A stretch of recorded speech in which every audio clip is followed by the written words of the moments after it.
Good morning बच्चों। जैसा कि आप लोगों को हमने देखिए पिछले वाली जो वीडियो था, पिछले वाले वीडियो में हमने आदर्शवाद के बारे में बात किया था, चर्चा किया था कि आदर्शवाद क्या है, आदर्शवाद की जो है वो क्या कहना चाहता है, किस प्रकार का बालकों में शिक्षा को रखना चाहता है, इसके बारे में जो है हमने आपसे चर्चा किया था।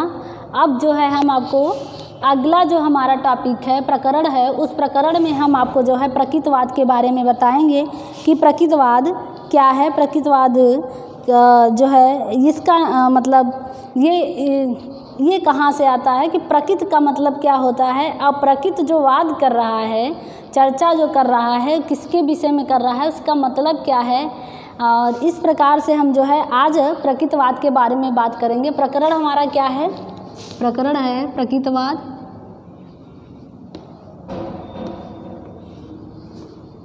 प्रकरण है प्रकृतवाद।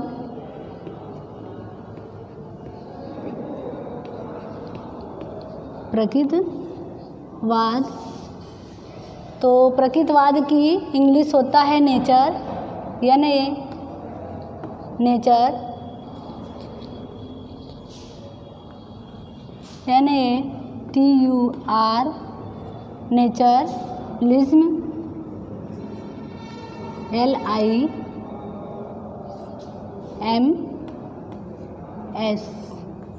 तो ये हो गया नेचरलिज्म। इसको इंग्लिश में बोलते हैं जो है, इंग्लिश में इसको जो है नेचरलिज्म बोलते हैं। सॉरी, ये मीनिंग्स मिस्टेकिंग हो गया, यहाँ पे S और M क्या हो गया, नेचरलिज्म। इसको हिंदी में क्या बोलते, अंग्रेजी में नेचरलिज्म बोलते हैं और हिंदी में इसको क्या बोलते हैं, प्रकृतवाद। तो आज हम लोग जो है प्रकृतवाद के बारे में बात करेंगे कि प्रकृतवाद का क्या मतलब होता है और प्रकृति का क्या वाद है, या किस पर जो है उसने अपने विचारों को प्रकट किया है, इसके बारे में जो है हम आपको बताएंगे। तो प्रकृतवाद प्रकृति अथवा पदार्थ को सर्वप्रधान मानता है। क्या मानता है? प्रकृतवाद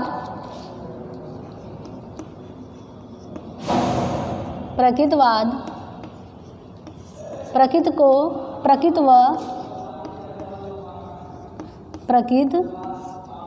व पदार्थ को सर्वप्रधान मानता है, सर्वप्रधान मानता है। कहने का तात्पर्य है कि जो प्रकृतवाद है, जो अपना वह विचार प्रकट कर रहा है प्रकृति के बारे में, तो वो सिर्फ दो ही चीज़ को सर्वप्रधान मानता है।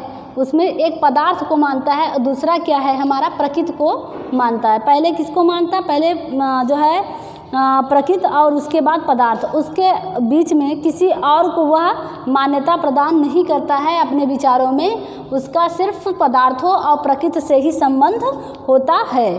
तो प्रकृतवादियों के अनुसार सृष्टि में प्रकृति या पदार्थ के अतिरिक्त अन्य कोई सत्ता नहीं है। प्रकृतवादियों के अनुसार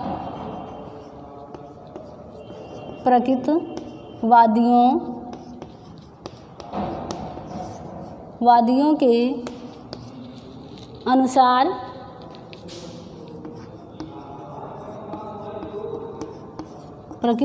के अनुसार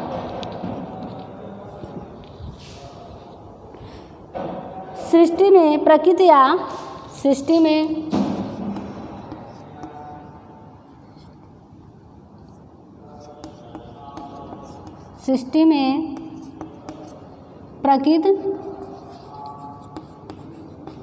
प्रकृति या पदार्थ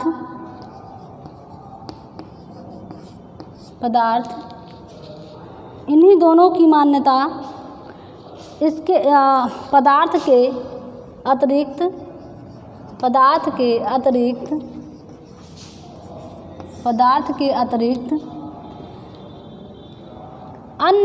अन्य कोई या अन्य किसी को मान्यता अन्य किसी को सत्ता नहीं मानता, सत्ता नहीं मानता।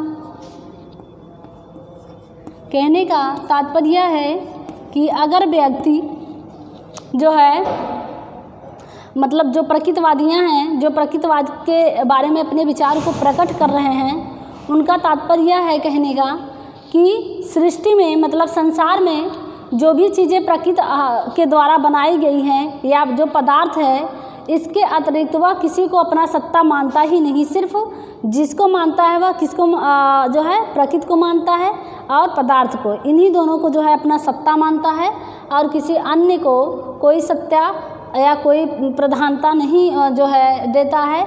इस प्रकार से प्रकृतवादियों के अनुसार उनका विचारधारा जो है इसमें नज़र आती है।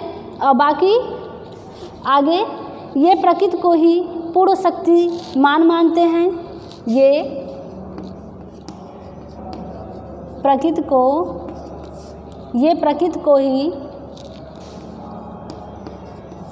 को ही पूर्ण शक्तिमान मानते हैं, पूर्ण शक्तिमान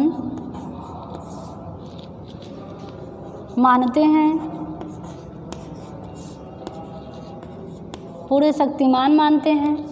इससे कहते हैं कि जो शक्ति प्रकृति में है वह किसी में नहीं है। प्रकृति के शक्तिमान यानी प्रकृति के शक्ति के आगे किसी की भी शक्ति नहीं चलती है। जितनी भी उनकी विचारधाराओं में जो भी विचार उत्पन्न हो रहे थे वो सिर्फ प्रकृति को लेकर उनकी शक्तियों पर जो है उत्पन्न हो रहे थे कि शक्ति के ही द्वारा जो है प्रकृति के ही द्वारा जो शक्ति है, ये सब कुछ संसार में जो पदार्थ हैं ये सब प्रकृति की बनाई चीज़ें हैं और प्रकृति इसे नष्ट कर सकता है और प्रकृति इसे बना भी सकता है। उसके अलावा इसमें किसी का भी हस्तक्षेप नहीं हो सकता है। इस प्रकार से जो है प्रकृतवादियों का जो है विचारधारा है। आगे क्या कहते हैं इस प्रकरण में प्रकृतवाद, और उसी के नियमों तथा कार्यकारण संबंध में विश्वास रखते हैं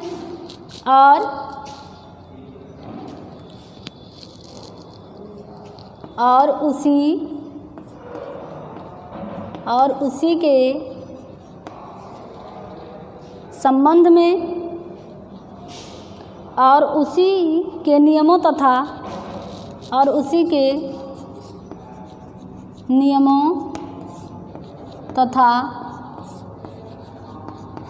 कार्यकारण और उसी के नियमों तथा कार्यकारण संबंध में कार्यकारण के संबंध में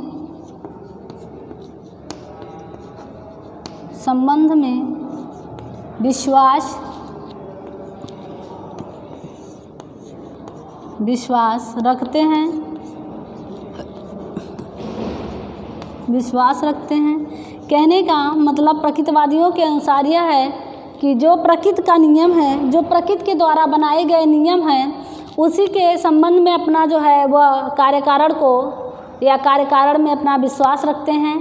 कहने का मतलब ये है कि जो प्रकृति चाहती है मतलब और प्रकृति के नियम होते हैं कुछ, उन नियमों का पालन करते हुए उस नियमों का पालन करते हुए उसके अनुसार जो है अपना कार्य संपन्न करते हैं ये लोग। और उसके संबंध में प्रकृति के संबंध में उस प्रकृति के संबंध में क्या करते हैं, विश्वास अपना रखते हैं। उनके नियम और कार्य कारण जो प्रकृति ने बनाया है, जिस अनुसार चलना चाहिए, जो कार्य होना चाहिए, वो उसके संबंध में क्या प्रकृतवादियाँ अपना जो है विश्वास रखते हैं। इस प्रकार से प्रकृतवादियों के नियमों के अनुसार वो अपने जीवन को जो है अच्छे से व्यतीत करते हैं। इसके बाद जो भी चीज़ें पदार्थ जो भी है या उसके नियम बनाए गए हैं प्रकृति के अनुसार, उसका जो है ये अनुसरण करते हैं और उसका पालन भी करते हैं। ठीक, तो उसका मत है कि प्रत्येक वस्तु उसका मत का मतलब क्या, प्रकृतवादियों का मत है कि प्रकृतिवादियों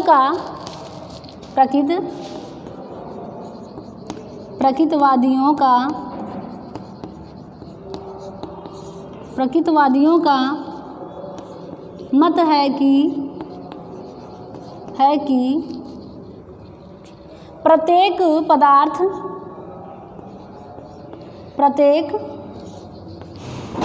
पदार्थ प्रकृतिवादियों का मत है कि प्रत्येक पदार्थ या प्रत्येक वस्तु प्रकृति से ही पैदा होती है और उसी में विलीन हो जाती है। प्रत्येक पदार्थ या प्रत्येक वस्तु ले लीजिए, पदार्थ हो या वस्तु, प्रत्येक वस्तु प्रकृति से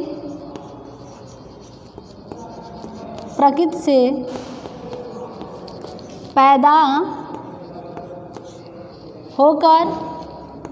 होकर उसी में विलीन हो जाती है,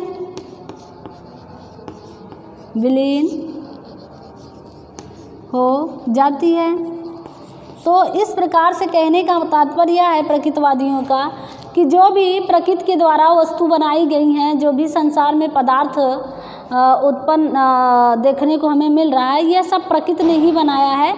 और प्रकृति क्या करता है, इसे नष्ट भी करता है और इसका निर्माण भी प्रकृति के द्वारा होता है। निर्माण भी प्रकृति के ही द्वारा होता है और नष्ट भी प्रकृति के ही द्वारा होता है। मतलब प्रकृति इसे पैदा भी करता है और अपने में खुद में ये क्या करता है, इसे विलीन भी कर लेता है। तो इस प्रकार से प्रकृतिवादियों का जो है विचारधारा है। आगे जो है यह विचारधारा ईश्वर की सत्ता और आत्मा की अमरता में विश्वास नहीं रखती है। मतलब कहने का मतलब यह सत्ता, मतलब यह विचारधारा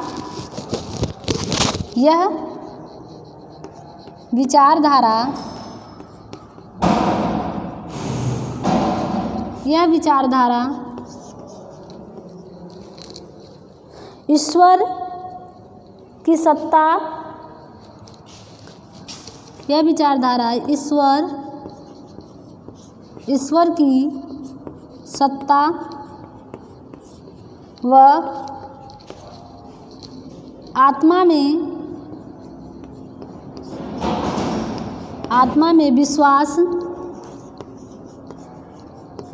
विश्वास नहीं रखती।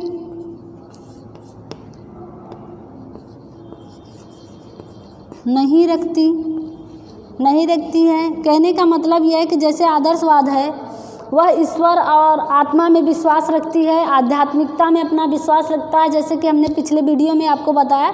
लेकिन प्रकृति ऐसा नहीं करता। प्रकृति ऐसा नहीं मानता कि हमारा इस विचारधारा जो है वह ईश्वर से हो या ईश्वर को मानता देता हो या उसमें विश्वास रखता है या आत्मा में, ऐसा कुछ भी नहीं है। वो जब भी विश्वास रखता है किसमें, प्रकृतिवादियों में रखता है, आत्मा की अमरता में विश्वास नहीं रखती।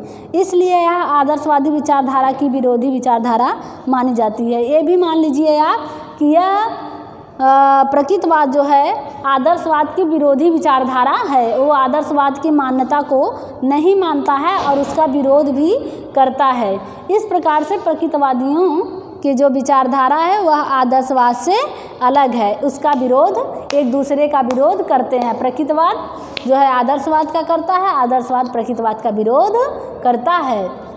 तो प्रकृतिवादी व प्रकृति व पदार्थ से को सर्वप्रधान मानता है। प्रकृतिवादियों के अनुसार सृष्टि में प्रकृति या पदार्थ के अतिरिक्त अन्य किसी को सत्ता नहीं मानता है। ये प्रकृति को ही पूर्ण शक्तिमान मानता है और उसी के नियमों तथा कार्यकारण के संबंध में विश्वास रखते हैं। प्रकृतिवादियों का मत है कि प्रत्येक वस्तु प्रकृति से पैदा होकर उसी में क्या हो जाती है, विलीन हो जाती है।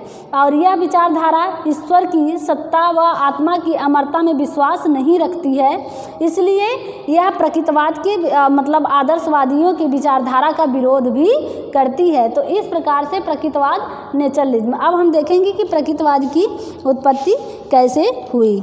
तो प्रकृतिवाद के अंग्रेजी शब्द में क्या कहते हैं और हिंदी रूपांतरण उसका क्या होता है, तो इसके बारे में हम आपको जो है बताएंगे। सबसे पहले प्रकृतिवाद का अर्थ।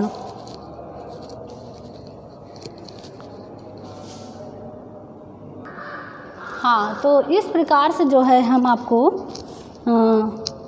प्रकृतवादी का अर्थ बताएंगे। प्रकृतवाद का अर्थ, प्रकृतवाद का अर्थ, तो प्रकृतवाद के अर्थ में प्रकृतवाद शब्द अंग्रेजी के नेचरलिज्म से बना है। प्रकृतवाद शब्द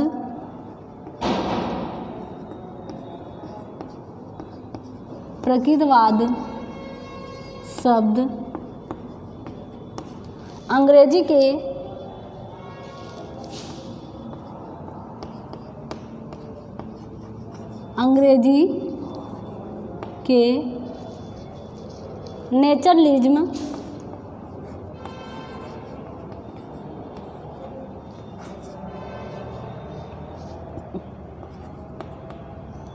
नेचरलिज्म शब्द से, नेचरलिज्म शब्द यानी नेचरलिज्म से प्रकृतवाद का जो है अंग्रेजी में इसको शब्द के क्या बोलते हैं, नेचरलिज्म शब्द से पुकारते हैं। नेचरलिज्म से बना है, नेचरलिज्म से बना है। इसको अगर हम संधि विच्छेद करते हैं तो नेचर प्लस लिज्म होता है। तो नेचर का पहले हम ले लेते हैं, नेचर NATUR, नेचर का तात्पर्य क्या होता है, नेचर का तात्पर्य, नेचर से क्या होता है, प्रकृति होता है। इसका हिंदी रूपांतरण करेंगे तो नेचर हो गया, और नेचर का मतलब हिंदी में इसको प्रकृति बोलते हैं और इंग्लिश में नेचर बोलते हैं। और लिज्म क्या होता है, लिज्म ISM, लिज्म का अर्थ होता है वाद। क्या होता है, वाद। अगर इन दोनों का संधि विच्छेद किया जाए तो नेचर प्लस लिज्म, नेचर का मतलब होता है प्रकृति और लिज्म का मतलब होता है वाद। तो नेचर लिज्म, इन दोनों के मतलब इसका अर्थ हुआ प्रकृतवाद। इसका अर्थ क्या हुआ निकल कर, अगर हमने इसका संधि विच्छेद किया तो इसका अगर संधि विच्छेद करने के बाद प्रकृति और वाद, और प्रकृतवाद को अगर हम जोड़ देंगे तो क्या हो जाएगा, प्रकृति और वाद को जोड़ेंगे तो प्रकृतवाद बन जाएगा। क्या बन जाएगा, प्रकृतवाद। ये इसका अर्थ है। अब आगे से इसे प्रकृति के अर्थ को निम्न रूपों में समझाया जा सकता है। प्रकृति के अर्थ को प्रकृति के अर्थ को निम्न रूपों में समझाया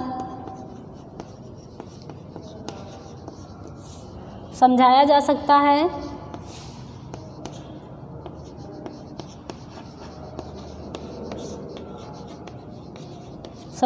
सकता है। तो सबसे पहले हम देखेंगे प्रकृतवाद के बारे में। तो सबसे पहले इसे दो भागों में बांटा है। पहला है भौतिक प्रकृति यानी फिजिकल नेचर, और दूसरा है बालक की प्रकृति, नेचर ऑफ द चाइल्ड। पहला हमारा क्या है, पहला है भौतिक प्रकृति,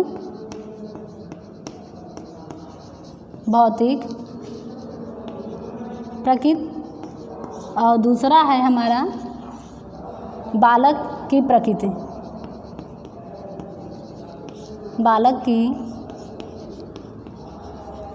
प्रकृति, इसको फिजिकल नेचर बोलते हैं, इसको बोलते हैं nature of the child.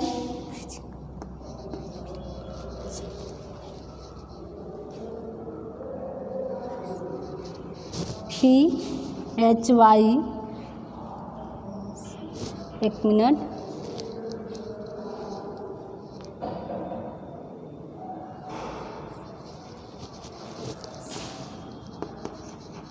Physical nature और दूसरा है नेचर ऑफ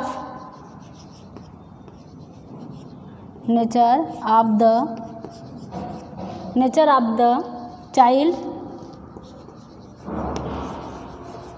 तो ये दो प्रकार से इन्होंने प्रकृति को समझाने की कोशिश किया है, एक भौतिक और दूसरा बालक, मतलब फिजिकल नेचर और nature of the child.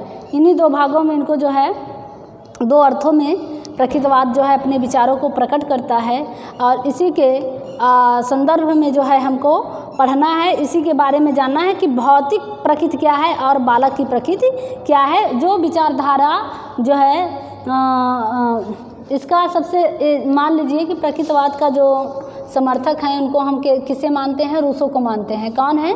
Rousseau. किसे मानते हैं? रूसो को मानते हैं। अन्य और विचारधारा हैं उनके मानेंगे कि और विचारधारियों ने अपने विचारों को जो है प्रकृति के बारे में अपना मत जो है प्रस्तुत किया है। लेकिन फिलहाल अभी आप भौतिक प्रकृति और बालक की प्रकृति के बारे में उन्होंने क्या अपने विचारों को प्रकट किया, किस विचारों से समझाया है कि प्रकृति के माध्यम से बालकों को उनके जो है सर्वांगीण विकास के लिए किस प्रकार से हमें उन्हें देखभाल करना चाहिए और प्रकृति यानी फिजिकल नेचर क्या होना चाहिए, इसके बारे में जो है हम आज आपसे इसके ही बारे में प्रकृतिवाद अपने विचारों को प्रकट किया है। तो सबसे पहले हम देख लेते हैं प्रकृति शब्द का, आप जान ही गए प्रकृति शब्द का अर्थ बालक की आंतरिक प्रकृति है, जिसका अर्थ उन मूल प्रवृत्तियों, आवेगों तथा क्षमताओं से है जिनको लेकर बालक जन्म लेता है। कहने का मतलब ये है कि प्रकृति शब्द का अर्थ बालक की आंतरिक प्रकृति शब्द का अर्थ प्रकृति शब्द का अर्थ बालक के आंतरिक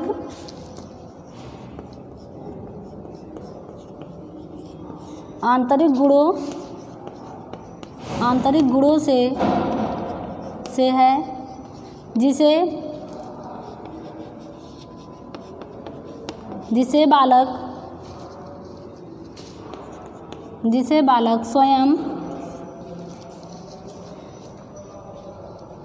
बालक जन्म के समय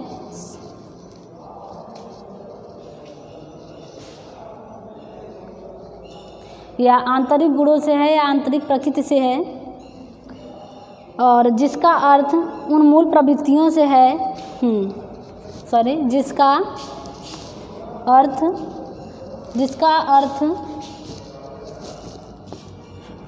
अर्थ बालक के मूल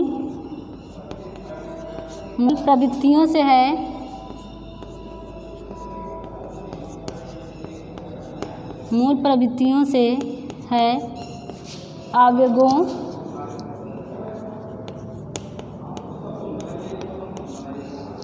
आदि से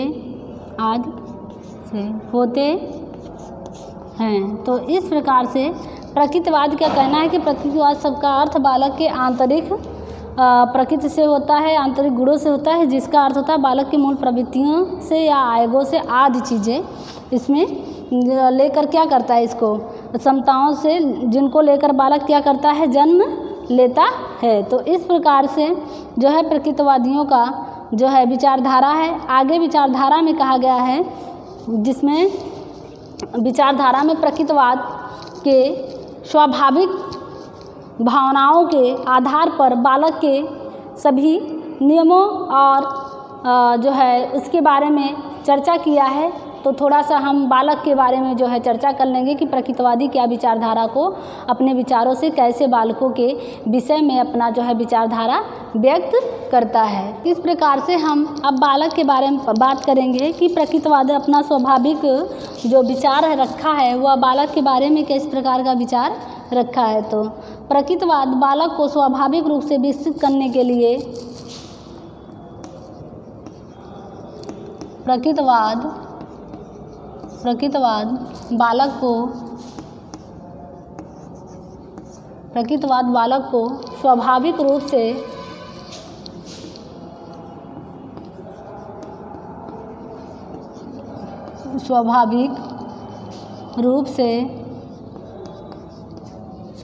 रूप से विकसित करने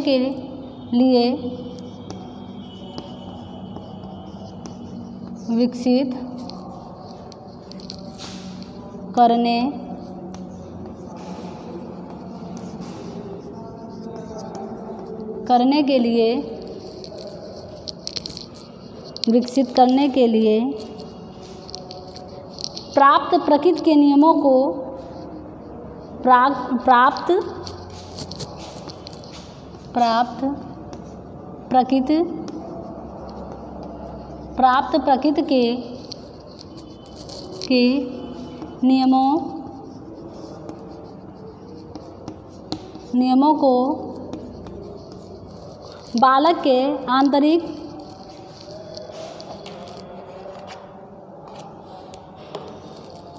नियमों को उसकी आंतरिक प्रकृति के अनुसार उसके नियमों को उसके आंतरिक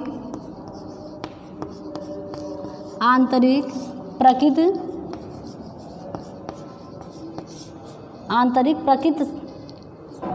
को प्रकृति के अनुसार प्रयोग में लाना ही प्रकृति के अनुसार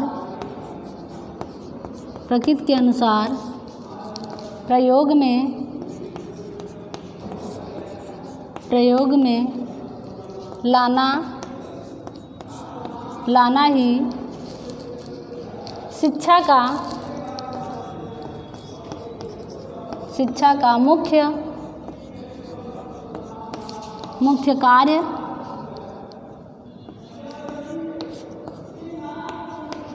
कार्य है।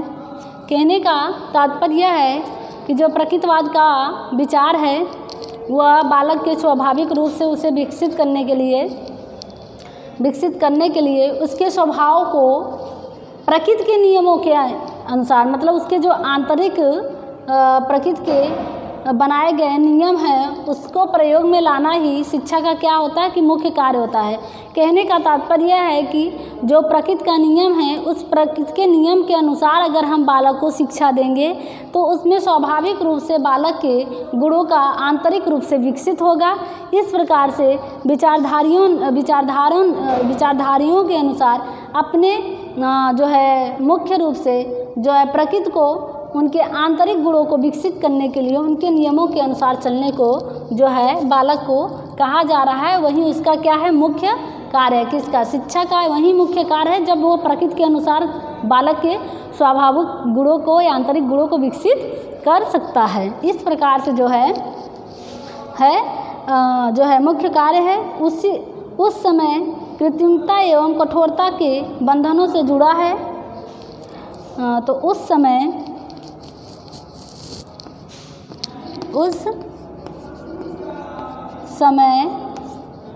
कृत्रिमता व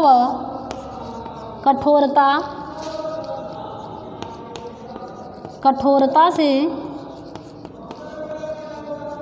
जुड़ा है। कहने का तात्पर्य है कि जो बालक है अगर बालक के साथ कृत्रिमता के अनुसार अगर हम उसे पालना चाहे, कठोरता के अनुसार पालना चाहे तो बालक में आंतरिक गुणों का विकास नहीं हो सकता। उसे जब तक हम प्रकृति के शरण में नहीं रखेंगे वह किसी भी नियम का पालन नहीं कर पाएगा, ना ही वह उसके अंदर किसी नैतिक गुणों का विकास हो पाएगा। प्रकृति सीधे से कहता है कि बालक जो करना चाहता है उसे करने दो, उसका भोग दंड खुद वह भोगेगा या उसको जो है जैसे वह कोई कार्य गलत करेगा तो उसका दंड उसे स्वयं मिलेगा, तभी वह उसको ज्ञान होगा, तभी वह नियमों का पालन आगे से कर पाएगा। तो इस प्रकार से जो है बालक के स्वाभाविक गुणों को विकसित करने के लिए कहा जा रहा है। प्रकृतिवाद का जन्म प्रतिरोध के रूप में हुआ। जो है उस समय प्रकृतिता एवं कठोरता के बंधनों से जुड़ा रहता है। प्रकृतिवाद का जन्म प्रतिरोधों के रूप में हुआ। प्रकृतिवाद का जन्म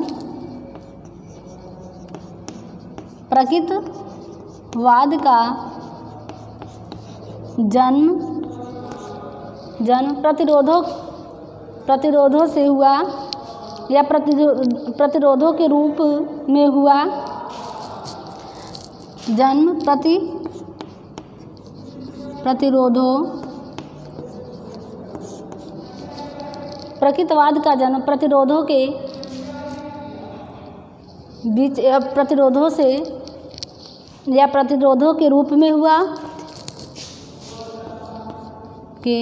रूप में हुआ जो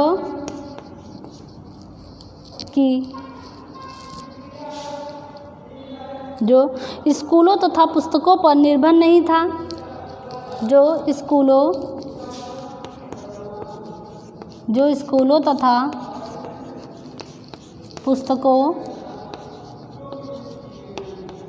पुस्तकों पर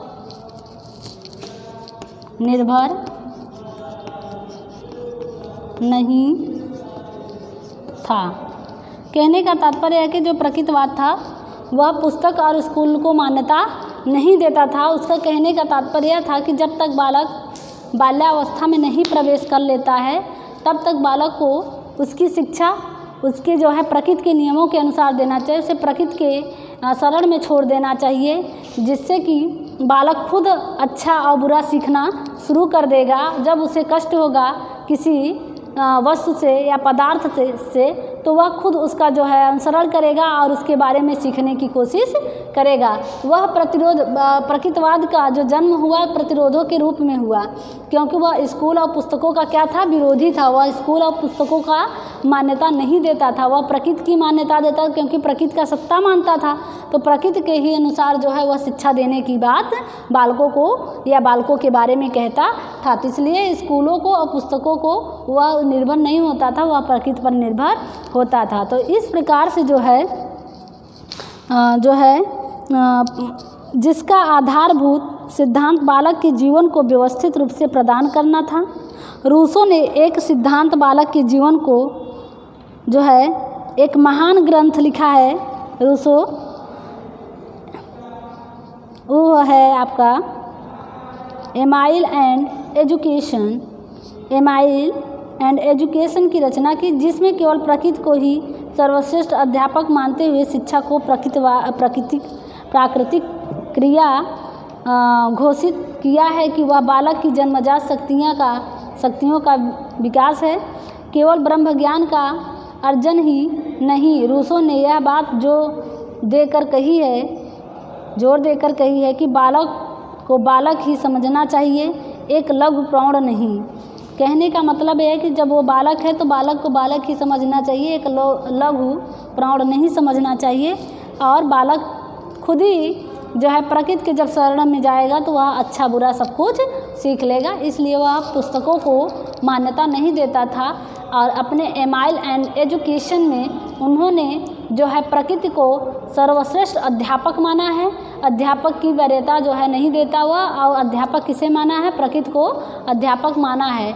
तो जब बच्चा बालक जो है प्रकृति के शरण में जाएगा तो उसके नियमों के अनुसार जब वह शिक्षा ग्रहण करेगा तो उसका अध्यापक जाहिर सी बात है कि प्रकृतिवाद होगा। तो उसके विचारधारा में अध्यापक की जो मान्यता था वह प्रकृति था, प्रकृति ही अध्यापक है और उसके शरण में जाने पर सब कुछ अच्छा बुरा बालक उसके नियमों के अनुसार सीख लेगा। तो इस प्रकार से जो है प्रकृतिवाद का अर्थ बालक में, जैसे कि नेचर ऑफ द चाइल्ड के बारे में उन्होंने अपने जो है भावनाओं को विकसित किया है। और जो है प्रकृतिवाद के द्वारा आगे हम जो है प्रकृतिवाद के बारे में ही बात करेंगे। प्रकृतिवाद की परिभाषाएं, अन्य विचारधाराओं ने प्रकृतिवाद के बारे में अपना विचारधारा प्रस्तुत किया है या अपनी परिभाषा दिया है, अपना मत प्रस्तुत किया है। उसके बारे में जो है हम आपसे अगली वीडियो में बात करेंगे। फिर आज के लिए इतना ही, धन्यवाद।